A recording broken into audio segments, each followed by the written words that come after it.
अब हम लोग न्यू चैप्टर में, नाम है कोनिक सेक्शन। कोनिक सेक्शन में हम लोग 3 पार्ट को डिस्कस करेंगे। पहला पाराबोला, एलिप्स एंड हाइपरबोला। तो लोकस का जो डेफिनेशन वो हम लोग देखते हैं। Locus of a point move in a plane, locus of a point move in a plane such that ratio of its distance from a fixed point toward distance from a fixed line is constant। इसमें दो बातें हैं, एक fix point है और दूसरा क्या है, फिक्स लाइन है। और एक पॉइंट का मूवमेंट इस तरीके से है कि उसका डिस्टेंस फ्रॉम फिक्स पॉइंट और फिक्स लाइन, इन दोनों का रेशियो निकाला जाए तो हमेशा क्या रहेगा, कांस्टेंट रहेगा। तो पहले मैं इनको एक डायग्राम से बताना चाहूंगा कि आपके पास एक लाइन, और ये लाइन जो है, मैं इस लाइन को कुछ देर के लिए बोल देता हूं। ये कौन सा लाइन है आपका, फिक्स्ड लाइन है। कैसा लाइन है, फिक्स्ड लाइन है। यहां तक कोई दिक्कत नहीं। और आपको मिला है एक फिक्स्ड पॉइंट, ठीक है। फिक्स्ड पॉइंट मैं बोल देता हूं कि आपका क्या फिक्स्ड पॉइंट है, x1, y1, ये आपका क्या हो गया, फिक्स्ड पॉइंट हो गया।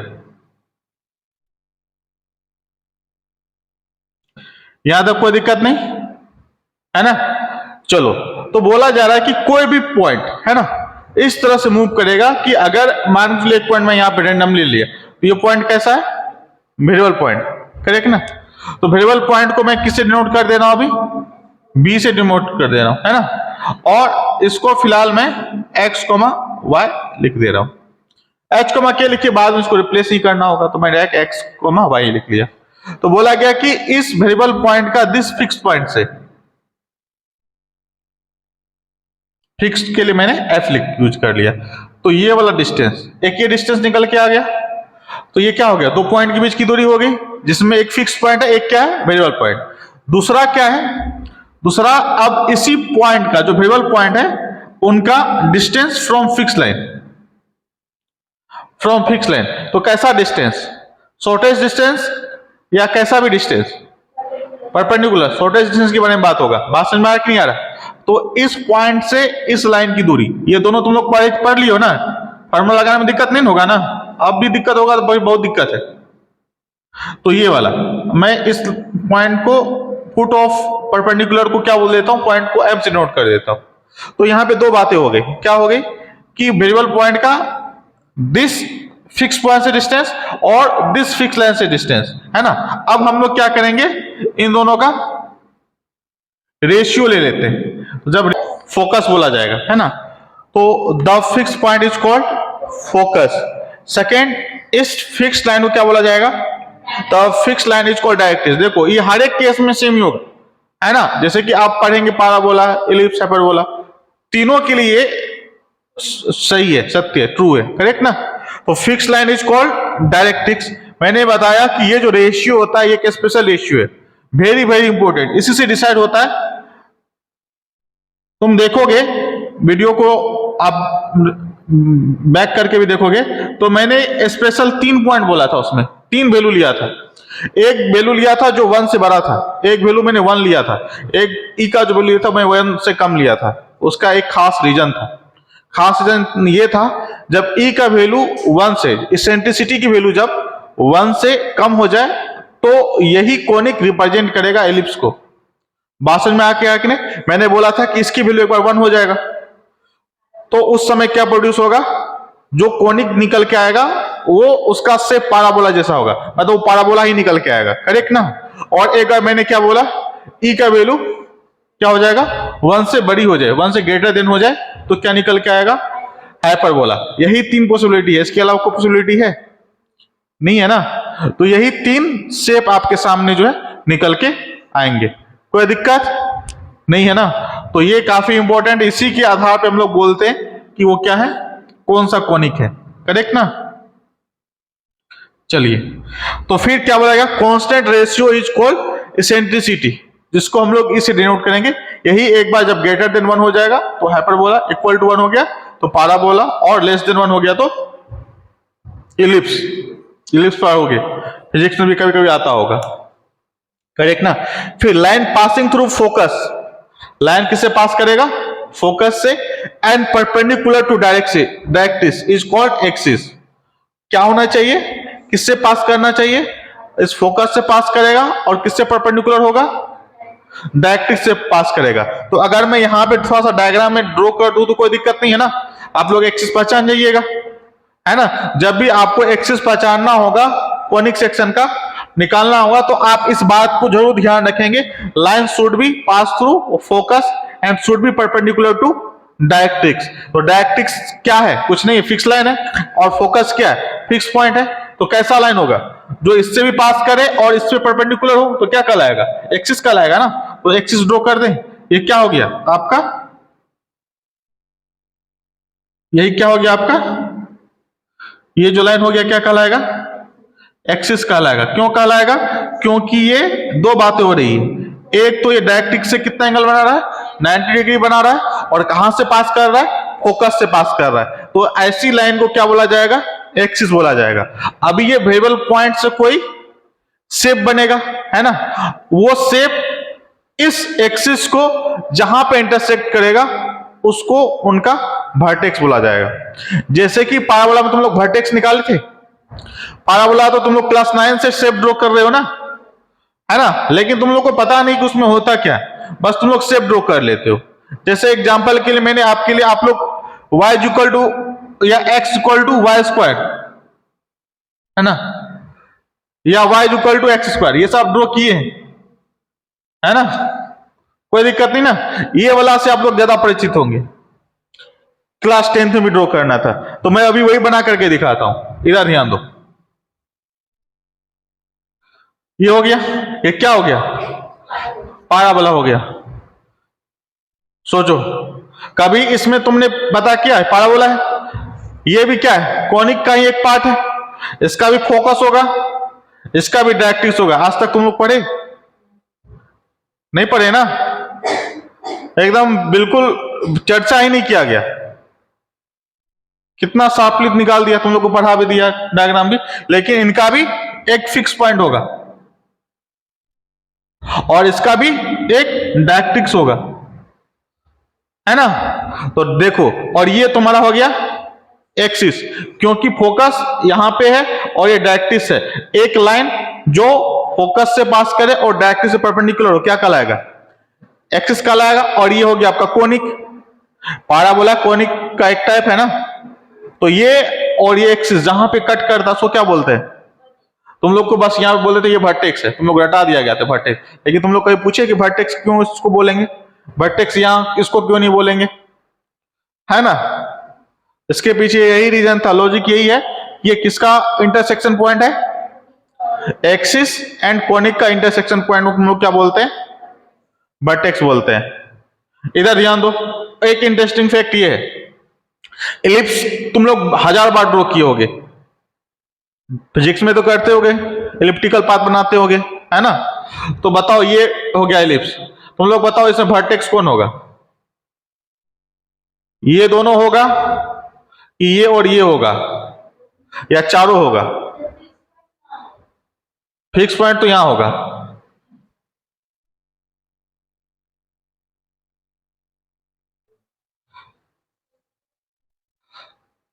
इलिप्स का वर्टेक्स कौन होगा, ये दोनों होगा, या ये दोनों होगा, या चारों होगा।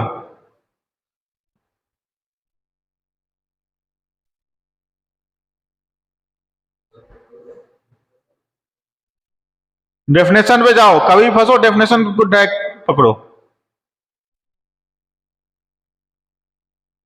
एक्सिस कौन है, वैसे उसको माइनर एक्सिस बोला जाता है, लेकिन मेजर एक्सिस मेनली देखा जाए तो एक्सिस यही होगा। और कोनिक कौन है, ये हो गया। तो इन दोनों का इंटरसेक्शन एक यहां बन रहा है, एक यहां बन रहा है, तो ये वाला और ये वाला क्या हो जाएगा, आपका वर्टेक्स हो जाएगा। यहां तक कोई दिक्कत नहीं ना, बाकी और कुछ भी नहीं। बात समझ में आया कि नहीं आया। तो डेफिनेशन पे कुछ भी दिक्कत होता है डेफिनेशन पढ़िए, जैसे ही डेफिनेशन पढ़ेंगे आपको क्लियरिटी मिल जाएगी करना क्या है ना। फालतू का दिमाग लगाना, क्योंकि आपको बस है नहीं, तो कहां से दिमाग लेंगे, जो डेफिनेशन है उसको पढ़ेंगे, फिर वहीं से रिजल्ट निकल के आएगा, है ना। तुम थोड़ा डेवलप किए हो ये सारा चीज, जो करके दिया उसी के आधार पर मुंह चलना है, ठीक है ना। तो यहां तक समझ में आ गया, ठीक है। अब हम लोग देखना चाहते हैं कि जनरल इक्वेशन ऑफ कोनिक क्या है। जैसे कि हम लोगों ने देखा था पेयर ऑफ स्ट्रेट लाइन का जनरल इक्वेशन क्या रहा था, टू डिग्री इक्वेशन है, 2 डिग्री जनरल इक्वेशन में पेयर हो रहा था ना, तो क्या अभी मैं देखना चाहता हूं कि कॉनिक सेक्शन का इक्वेशन क्या आएगा, जनरल इक्वेशन क्या आएगा। ठीक है, तो हटाएं इसको। चलो, पहली बात, अब बिल्कुल बिल्कुल वैसे ही चलेंगे जो डेफिनेशन बोला गया था कॉनिक का। कॉनिक में सबसे पहले क्या होगा, एक डायरेक्ट्रिक्स होगा, फिक्स लाइन। तो फिक्स लाइन कैसा भी हो सकता है, मैंने अभी ऐसा बना दिया है ना, ये आपका क्या हो गया, फिक्स लाइन हो गया, जिसको हम लोग बोलेंगे डायरेक्ट्रिक्स। यहां तक कोई दिक्कत नहीं, डायरेक्ट्रिक्स हो गया।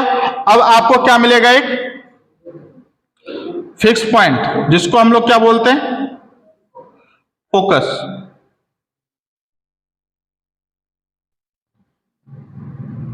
यहां तक कोई दिक्कत नहीं।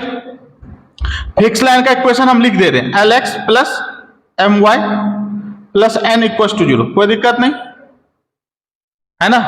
और फिक्स पॉइंट को हम लोग फिलहाल x1 कोमा y1 से लिख दे रहे हैं, कोई दिक्कत नहीं। फिक्स पॉइंट f को हम लोग किससे लिख दे रहे हैं, x1 कोमा y1, और जो वेरिएबल पॉइंट है उसको हम लोग x कोमा y से डिनोट कर दे रहे हैं। तो क्या होता है, ये वाली डिस्टेंस, और अभी थोड़ा सा प्रॉब्लम आ गया है ना, मैं तिरछा ड्रॉ कर दिया हूं ना, तो अभी लाइन उसी हिसाब से ड्रॉ करना पड़ेगा, ये है ना।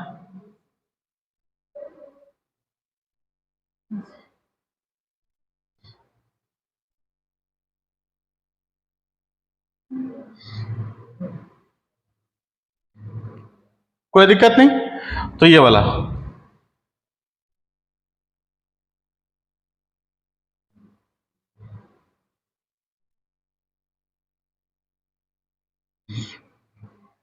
ठीक है।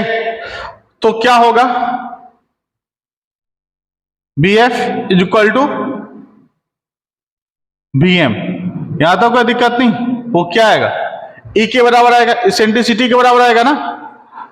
तो अगर मैं ये डिस्टेंस निकालने के लिए जाऊं तो काफी आसान तरीके से निकाल सकता हूं। क्या आएगा, क्या आएगा, यहां पे लिखूंगा x minus x1 y minus y1, फिर ये वाला डिस्टेंस में आसानी से निकल के आ जाएगा। इसी पॉइंट को इसमें रखूंगा, x जगह x, y के जगह y, करेक्ट ना। तो यहां से निकल के आएगा x माइनस x1 का whole square plus y minus y1 का होल स्क्वायर। अच्छा, इसको मैं पहले ऐसा भी तो लिख सकता था ना,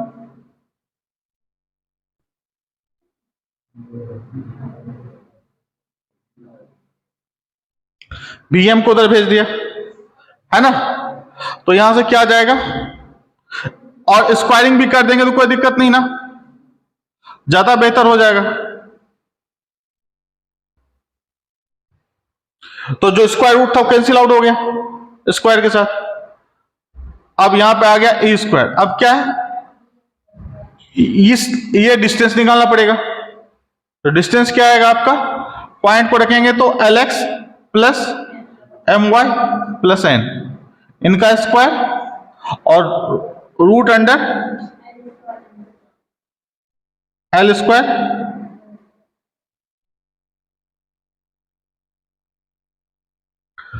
मैं ये कहना चाहता हूं, ये क्या है, पहले ये बताओ, क्वाड्रेटिक है या लीनियर है।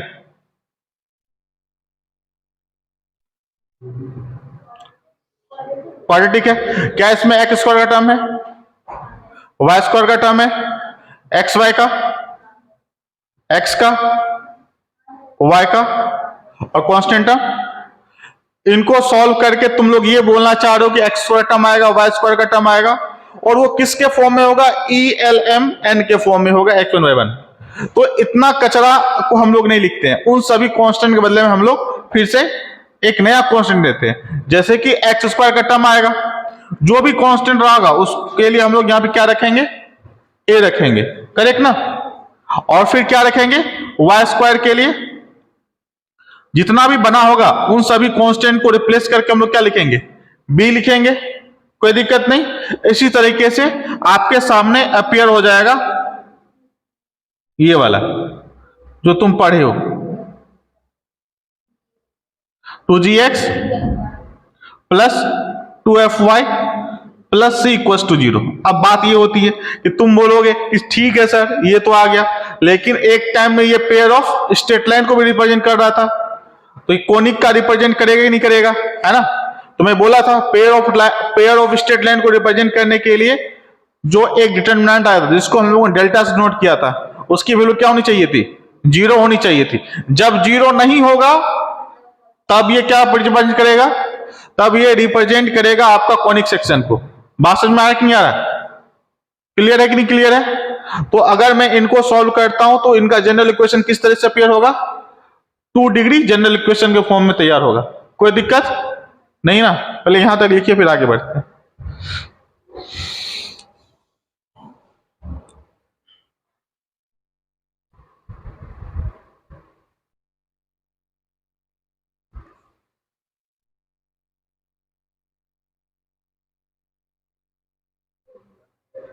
हम लोग नेक्स्ट पढ़ने वाले हैं इसमें, अगर फोकस लाइज ऑन डायरेक्ट्रिक्स। अभी फोकस और डायरेक्ट्रिक्स जो होगा वो अलग अलग नहीं होगा। जैसे कि आपके पास एक फिक्स लाइन होगा जिसको आप लोग क्या बोलते थे, डायरेक्ट्रिक्स बोलते थे, तो ये आपका डायरेक्ट्रिक्स हो गया,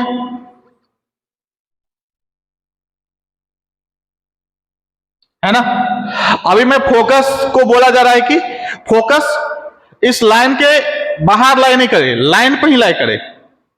बात समझ में आया कि नहीं आ रहा, तो मैं ऐसा नहीं, फिलहाल ऐसा बना देता हूं ज्यादा बेहतर। ये तुम्हारा डायरेक्ट्रिक्स हो गया,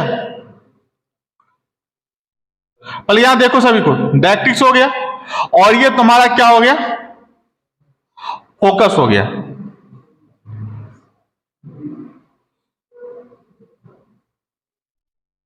यहां तक कोई दिक्कत नहीं। तो अभी देखते हैं कि आखिर में ज्योमेट्री क्या बनेगी, करेक्ट ना। तो मैं कोई भी एक रेंडमली वेरिएबल पॉइंट ले लिया, कौन सा पॉइंट ले लिया, वेरिएबल पॉइंट ले लिया, जिसको मैंने यहां से बी से नोट कर दिया, करेक्ट ना। तो डेफिनेशन क्या है कि इस फिक्स पॉइंट से, इस फिक्स पॉइंट से ये वाली दूरी,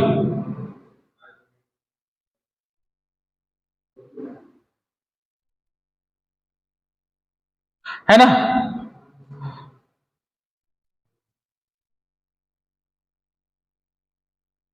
दिख रहा है ना, और इस वेरिएबल पॉइंट का फिक्स लाइन से दूरी,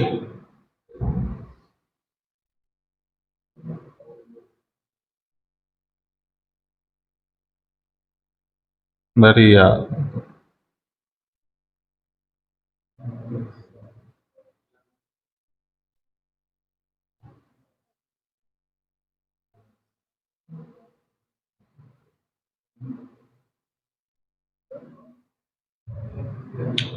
है ना। ये क्या आना चाहिए, कांस्टेंट आना चाहिए, कांस्टेंट, ये तो इसेंट्रिसिटी कहलाएगा, ई, कोई दिक्कत नहीं। तो लोकस क्या बनेगा उसके बाद में स्टडी करना है। एक मिनट रुक जाओ, रुक जाओ। जैसे मैं कुछ इस एंगल को क्या बोल दूं, थीटा बोल दूं, तो बताना है भी एफ अपॉन बी एम क्या आएगा थीटा के रिस्पेक्ट में।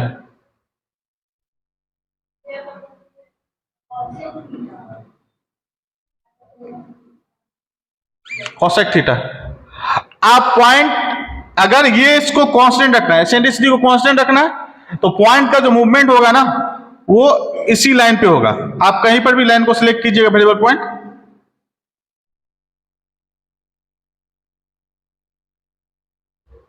है ना। तो अगर कोसेक थीटा कांस्टेंट है तो पॉइंट का बी का मूवमेंट क्या होगा, इसी लाइन के अलोंग होगा।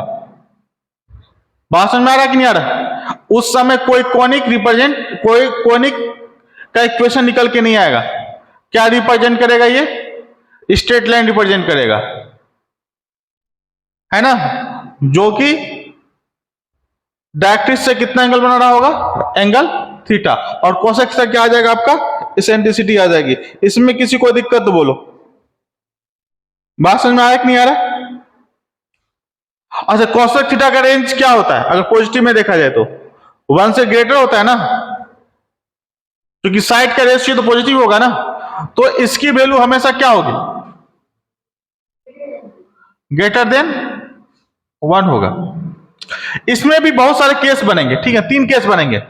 पहला लिखेंगे, पहला केस जब ई का वैल्यू क्या हो जाए, ग्रेटर देन 1 हो जाए, है ना। तो आप लोग देख रहे हैं कि B F upon B M, जो कि ई आ रहा, और उसकी वैल्यू कितनी आ रही है, कोसेक थीटा, और उसकी कोसेक थीटा आप लोगों को पता है कि ऑलवेज क्या होता है, 1 से बड़ा ही होगा, 1 के बराबर भी हो सकता है। तो लोकस क्या आएगा, कोनिक आएगा या स्ट्रेट लाइन आएगा, बोलो। एक लाइन आएगी, 2 लाइन आया,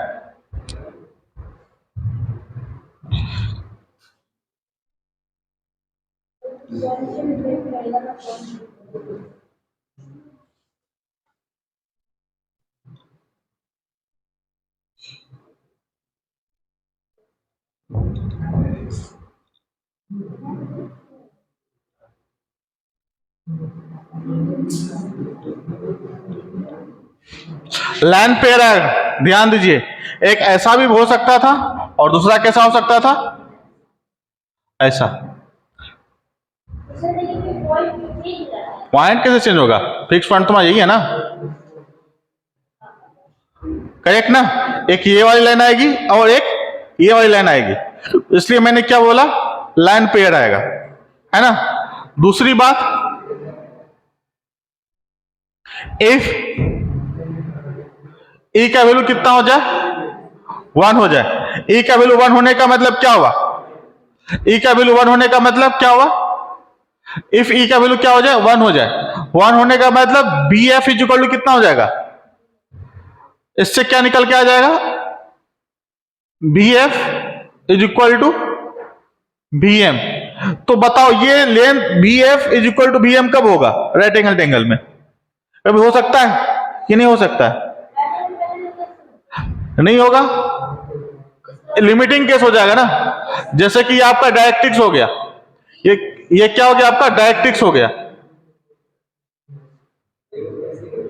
और ये आपका मान लीजिए कि फिक्स पॉइंट हो गया, जिसको हम लोग फोकस बोलते हैं, है ना, करेक्ट ना।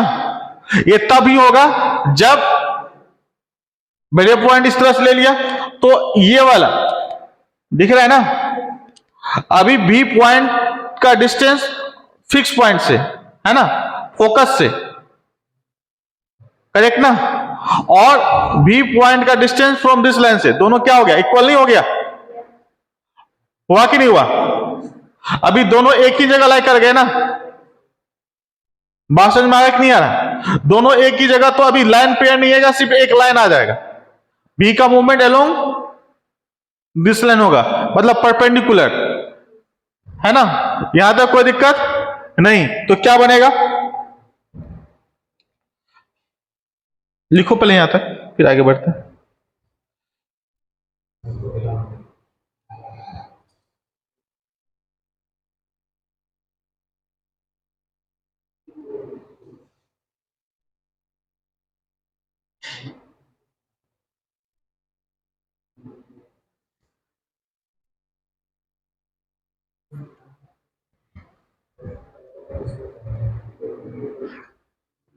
लिख लो, इस वाले केस में क्या बन जाएगा,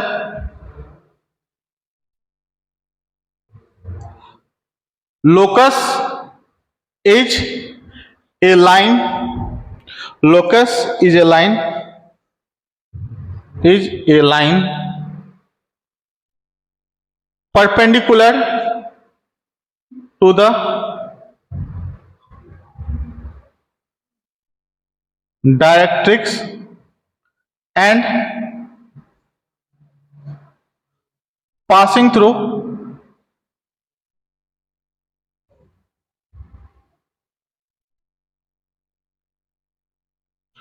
passing through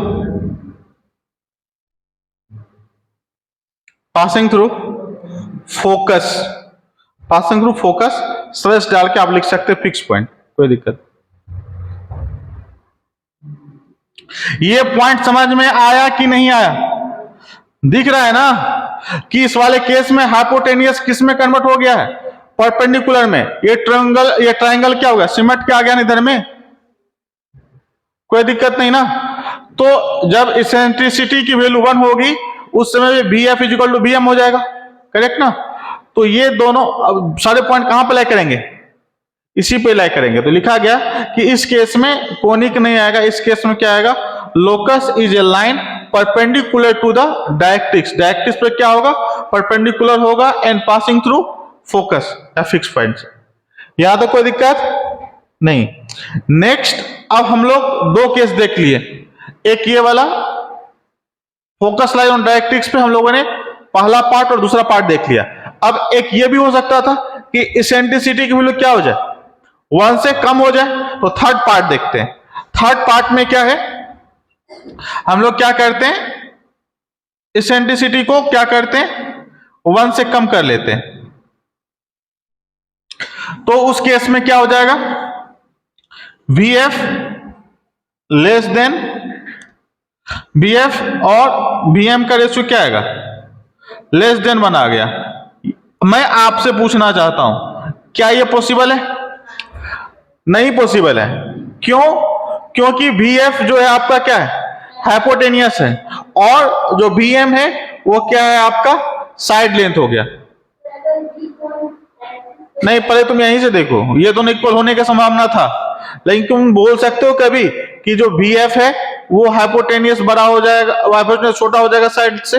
नहीं है ना। तो इस तरह का लोकस पॉसिबल नहीं है। तो इसमें ये वाला लिख सकते हैं कि हाइपोटेनियस जो होगा हमेशा क्या होगा? आपका साइड से क्या होगा? बड़ा होगा, है ना। तो ये स्टेटमेंट क्या है? गलत हो गया ना। बात समझ में आ रहा है कि नहीं आ रहा है? अगर मैं इसके लिए डायग्राम बनाऊं तो डायग्राम कुछ इस तरह से बनेगा। ये आपका डायरेक्ट्रिक्स हो गया, ये आपका डायरेक्ट्रिक्स हो गया, और ये आपका फोकस हो गया। अभी आपका ये मान के चलो कि ये तुम्हारा हो गया वेरिएबल पॉइंट, और ये वेरिएबल पॉइंट यहां से ले लेते हैं। चलो वेरिएबल पॉइंट थोड़ा सा हम शिफ्ट कर देते हैं साइड में। तो ये तुम्हारा हो गया ये डिस्टेंस, करेक्ट ना, वेरिएबल पॉइंट का भी का डिस्टेंस, और ये फिक्स पॉइंट से नहीं बोल सकते, वेरिएबल पॉइंट से लाइन की दूरी। तो ट्रायंगल बन रहा है ना आपका। तो तुम इसमें बोलना क्या चाहते हो? BF अपॉन BM का रेशियो क्या आएगा? Less than 1। कभी हो सकता है हाइपोटेनियस और ये साइड ऑलवेज ग्रेटर देन होगा ना।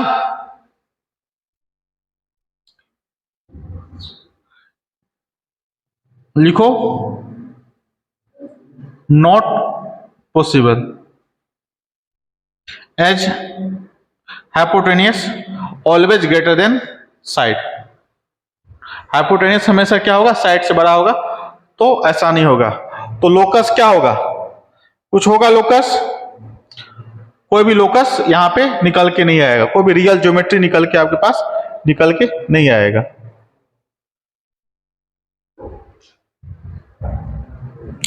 ये तीनों समझ में आ गया। ये कब की बात है? जब फोकस लाइज ऑन डायरेक्ट्रिक्स। तब फोकस किस पे लाई करेगा? डायरेक्ट्रिक्स पे लाई करेगा। यहां तक किसी को दिक्कत नहीं ना?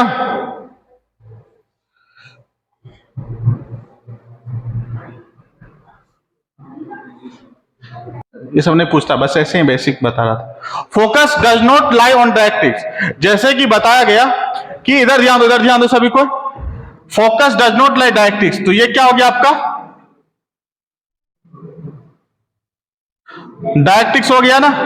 कल से सिंगेज सब लाएगा, आप सिंगेज बनाएंगे, ठीक है ना। सर्कल तक बना ली जो बनाना था, अब यहां से सिंगेज बनाएंगे। तो सिंगेज से होमवर्क देंगे, करेक्ट ना। तो लेके आइएगा सिंगेज अपना, ठीक है ना। होमवर्क हम देते रहेंगे उसमें।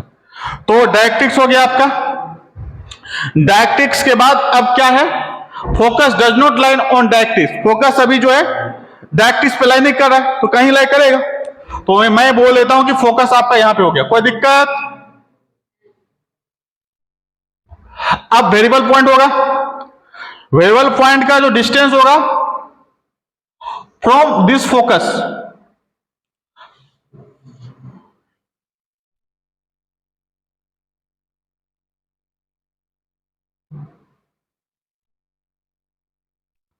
और this line, this fix line,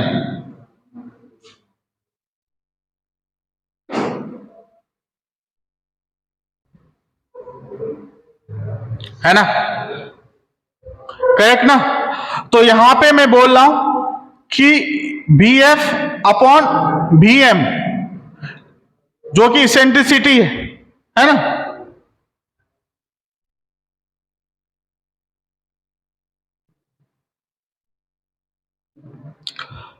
इसकी 3 वैल्यू हो सकती है। क्या क्या हो सकता है? चाहे तो ग्रेटर देन 0 हो जाए, इक्वल टू 1 हो जाए, और क्या हो जाए, लेस देन 1 नहीं होता है। हाँ, लेस देन 1 होता है, लेकिन 0 से बड़ी होती है। तो ऐसा बोलना पड़ेगा, कभी दो साइड का जो रेशियो होगा वो निगेटिव नहीं होगा ना, तो पूरा बोलना पड़ेगा। इसेंट्रिसिटी की जो वैल्यू होगी वो 0 से बड़ी होगी और 1 से कम होगी। तो 3 बातें हो गई, है ना। तो एक करके देखते हैं। पहली बात क्या आएगा इसमें, जो इन दोनों साइड का रेशियो है उसमें 3 केस बनेंगे। पहला, ई का वैल्यू क्या हो जाए, 1 से बड़ी हो जाए, तो शेप जो आएगा क्या आएगा, क्या आएगा शेप, जो शेप आएगा उसका एक नाम दिया गया है, हाइपरबोला। बात समझ में आया कि नहीं आ रहा। दूसरी बात, अगर ई का वैल्यू 1 के बराबर हो जाए तो उससे जो शेप जनरेट हुआ, जैसा दिखा आकृति, उस शेप को क्या बोला गया, पैराबोला। हम लोग अभी यही पढ़ने वाले, है ना। और थर्ड, ई का वैल्यू अगर 1 से कम और अगर 0 से बड़ी हो जाए तो क्या कहलाएगा, एलिप्स।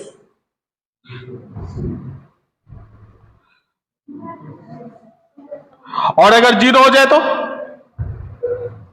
तुम ये वाला डिस्टेंस 0 कर दिए, ये वाला, तभी तो 0 होगा ना। तब देख लेना क्या बनेगा, दोनों एक ही पॉइंट में लैग कर गया ना, BF। तब जो लोकस जनरेट होगा उसके बारे में बात किया जाएगा, है ना, कोई दिक्कत नहीं ना। तो यहां से क्या होगा, तो ये वाला क्या कहलाएगा, एलिप्स कहलाएगा। क्या कहलाएगा, एलिप्स कहलाएगा। तो जब फोकस डायरेक्ट्रिक्स पे लाइन नहीं करेगा तो ये क्या बनेगा, हाइपरबोला, पैराबोला, एलिप्स, मतलब कोनिक बनेगा। अगर डायरेक्ट्रिक्स और फोकस कोइंसाइड कर जाए, मतलब फोकस डायरेक्ट्रिक्स पे लाइन करे, तो इससे पहले हमने क्या देखा, क्या बना, जब ई का वैल्यू लेस देन था तो लोकस ही जनरेट नहीं हुआ, क्योंकि ऐसी कंडीशन पॉसिबल ही नहीं था, है ना। फिर जब ई की वैल्यू ग्रेटर देन 1 हुआ तो पेयर ऑफ लेंस निकल के आ गया, है ना, जो कहां से पास करेगा, फोकस से पास करेगा। तुम देखिए ना, फोकस से पास करता हुआ 2 लाइन निकल के आया, जिसकी इसेंट्रिसिटी कितनी थी, कोसेक थीटा थी। और जब ई की वैल्यू 1 हो गई तो क्या आया, सिर्फ एक लाइन आया जो कि डायरेक्ट्रिक्स पे क्या था, परपेंडिकुलर था, और कहां से पास कर रहा था, फोकस से पास कर रहा था। बात समझ में आ रहा है कि नहीं आ रहा है, कोई दिक्कत नहीं ना। चलिए अब आगे हम लोग पढ़ेंगे फॉर पैराबोला। अब हम लोग थोड़ा सा यहां से पैराबोला के लिए थोड़ा कंडीशन देख लेते हैं, थोड़ा एलिप्स के लिए कंडीशन देख लेते हैं, थोड़ा हाइपरबोला के लिए देख लेते हैं, और थोड़ा सा रेक्टेंगुलर हाइपरबोला के लिए कंडीशन को देखेंगे। ठीक है, लिखिएगा।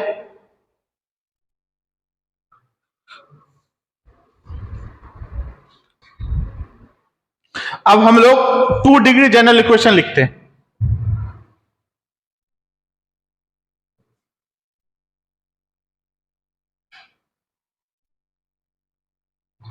टू डिग्री जनरल इक्वेशन, तो 2 डिग्री जनरल इक्वेशन आप लिखेंगे तो आप लिखेंगे ax² by² plus 2hxy plus 2gx plus 2fy plus c equal to 0। मैं एक एक करके आपसे पूछना चाहता हूं, ये पेयर ऑफ स्ट्रेट लाइन कब रिप्रेजेंट करेगा? पेयर ऑफ स्ट्रेट लाइन कब रिप्रेजेंट करेगा? अगर मैं बोलूं कि पेयर ऑफ स्ट्रेट लाइन कब रिप्रेजेंट करेगा?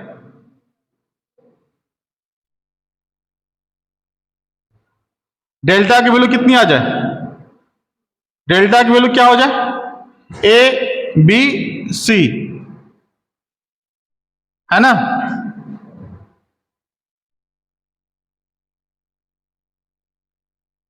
इसकी वैल्यू क्या हो जाए? 0 होना मांगता है, तब जाके ये यही 2D की जनरल इक्वेशन क्या हो जाएगा? पेयर ऑफ स्ट्रेट लाइन हो जाएगा। Very good.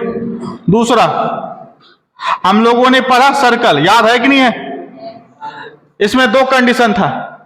पहला क्या था?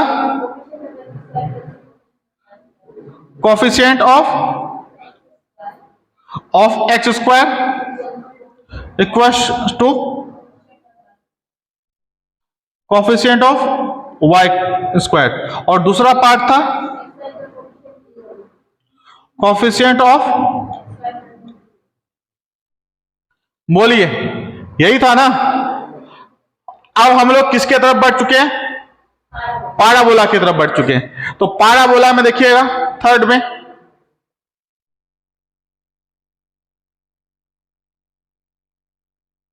पाराबोला, पाराबोला में क्या होगा? सबसे पहली बात, डेल्टा की वैल्यू 0 नहीं होनी चाहिए। बात समझ में आया कि नहीं आया? डेल्टा की वैल्यू 0 नहीं होनी चाहिए। डेल्टा मतलब दैट इज, डेल्टा का मतलब क्या हुआ? बताया था ना भाई। अगर मैं इसको पूरा लिखूं, ABC plus 2f G H, फिर minus A F square minus B G square minus C H square की वैल्यू 0 नहीं होनी चाहिए। बात समझ में आया कि नहीं आया? दूसरा पार्ट, इसी का दूसरा पार्ट, और क्या होना चाहिए? एच स्क्वायर की वैल्यू ए बी के बराबर होना चाहिए। यहां पे दिख रहा है ना, ये वाला एच मतलब ये वाला एच, और ए बी का कोफिशिएंट ऑफ एक्स स्क्वायर और कोफिशिएंट ऑफ वाई स्क्वायर। दूसरी बात क्या होगी? एच स्क्वायर की वैल्यू क्या होनी चाहिए? ए बी के बराबर होना चाहिए। तो तुम देख, एक तो ये निकालना पड़ेगा, ये निकाल सकते हो। कोई भी इक्वेशन देगा, बताएगा कि पैराबोला रिप्रेजेंट कर रहा है कि नहीं कर रहा है, तो पहले ये चेक कर लेंगे। ये चेक हो गया, उसके बाद क्या चेक कर लेंगे? एच स्क्वायर की वैल्यू ए बी के बराबर आ रहा है कि नहीं आ रहा है, वो 2 हो गया। यही दोनों नेसेसरी एंड सफिशिएंट कंडीशन है। लेकिन एक हम लोग इसी को ड्राइव करेंगे तो एक और वैल्यू निकल के आ जाती है। आप उनको भी चेक करेंगे तो वैल्यू निकल के आ जाएगा।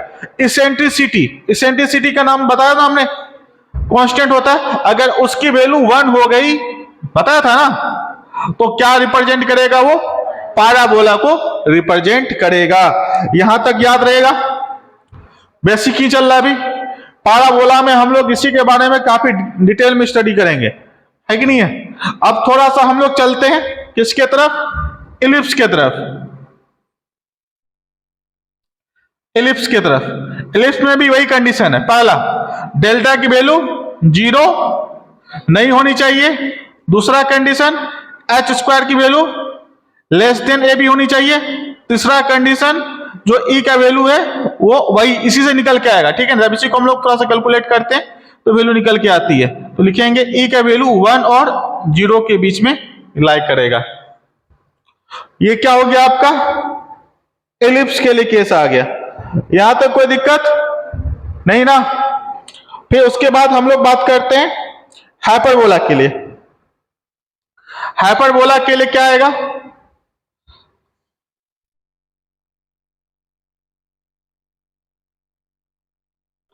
हाइपरबोला के लिए जो आपका फर्स्ट है वही डेल्टा की वैल्यू क्या होनी चाहिए? 0 नहीं होनी चाहिए। दूसरा, एच स्क्वायर की value greater than a b होना चाहिए, और इसेंट्रिसिटी की वैल्यू क्या होनी चाहिए? 1 से बड़ी होनी चाहिए। यहां तक कोई दिक्कत नहीं है। अच्छा, हाइपरबोला में ही एक आपका स्पेशल हाइपरबोला है जिसको रेक्टेंगुलर हाइपरबोला बोला जाता है। क्या बोला जाता है? Rectangular hyperbola. पहले इतना लिख लो फिर आगे बढ़ते हैं। लिख लिए? सिक्स्थ पार्ट,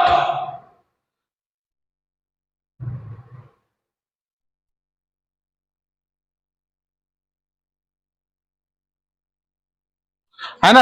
रेक्टेंगल हाइपरबोला के कंडीशन को कंटेंट किया हुआ है, इसमें कुछ नया नहीं है, लेकिन इसमें कुछ खास बातें जुड़ जाती है। पहला बात तो वही होगा कि डेल्टा की वैल्यू क्या होगा? जीरो नहीं होगा। दूसरा क्या होगा? एच स्क्वायर की value greater than a b होगा। और इसमें तीसरी जो बात है ना, ई का वैल्यू एक फिक्स होती है। इसमें क्या बोला गया था? 1 से बड़ा होगा, तो √2 भी 1 से बड़ा है, तो 1 से बड़ा कुछ भी हो सकता था, जो 3/2 हो सकता था, √3 हो सकता था, वगैरह वगैरह। तो अगर ई का वैल्यू √2 आ जाए, √2 भी आ सकता था ना, तो वो स्पेशल हाइपरबोला को क्या बोला गया? रेक्टेंगुलर हाइपरबोला बोला गया। जैसे कि आप लोग देखे होंगे x square minus y square equal to, नहीं ये तो नहीं है ना, देखना पड़ेगा।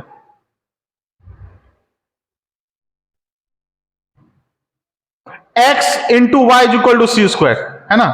ये आपका एक एग्जाम्पल। और इसमें एक बात और होती है, ए प्लस बी का वैल्यू कितना आएगा?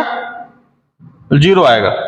तो मैं सही बोल रहा था, x square minus y square equal to, कुछ ही बोल देंगे अपन, 2 3 4 5। ए प्लस बी की वैल्यू कितनी होनी चाहिए? 0 होनी चाहिए। मतलब coefficient of x square plus coefficient of y square की वैल्यू कितनी होनी चाहिए? 0 होनी चाहिए। तो इन सभी से आपको क्या मिल जाएगा? रेक्टेंगुलर हाइपरबोला जो है वो मिल जाएगा। यहां तक किसी को दिक्कत?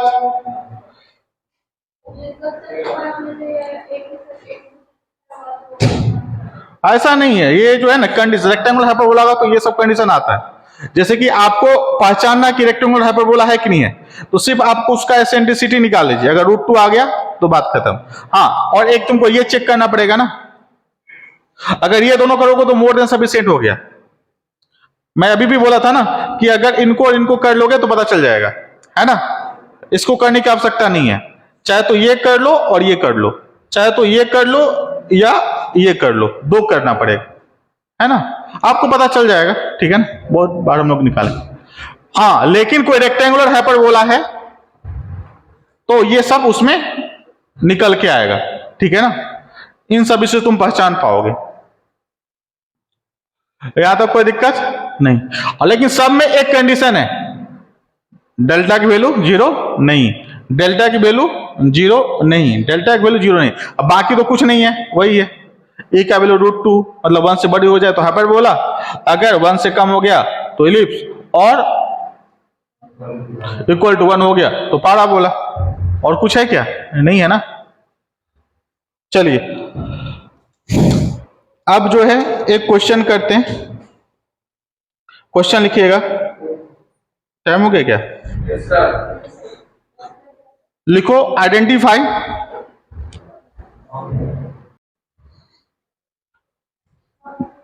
क्या बोला गया? Identify the conic locus of a point which move such that ratio of its distance from 1, 2 to its distance its perpendicular from 4x - 3y + 2 = 0 is √3। क्या बोलना चाह रहा है? कॉनिक को पहचानना, ये कॉनिक क्या है?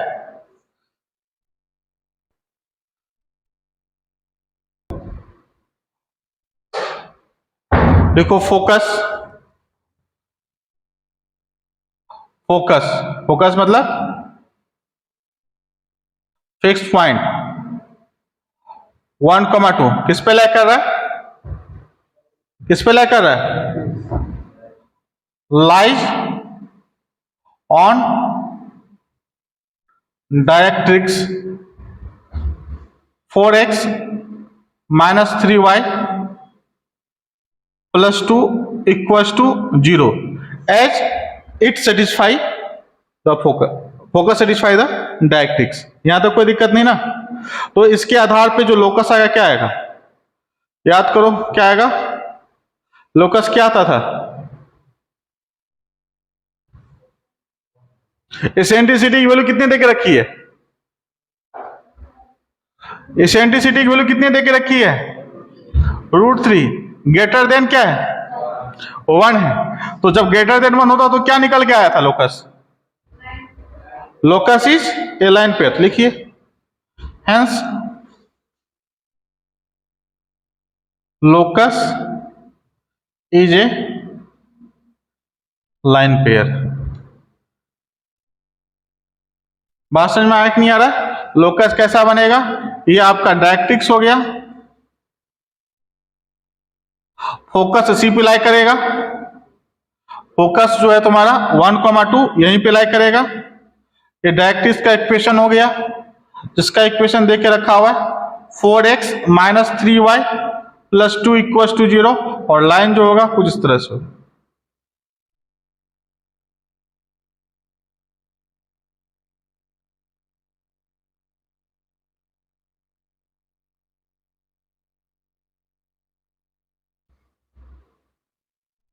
है ना? यही किसके बराबर होगा? ई क्या होता है? कोसेक थीटा होता है ना। इसी वाले केस में पढ़ा था ना अभी। जो होगा यहाँ पे वेरिएबल पॉइंट हो गया।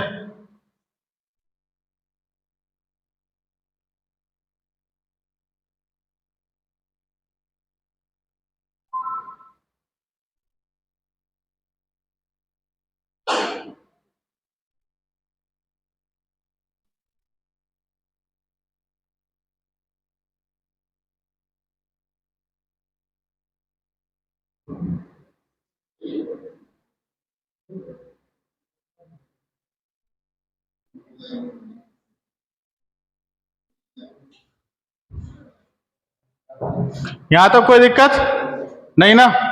चलिए आगे बढ़ा जाए। चलिए नेक्स्ट क्वेश्चन लिखिएगा।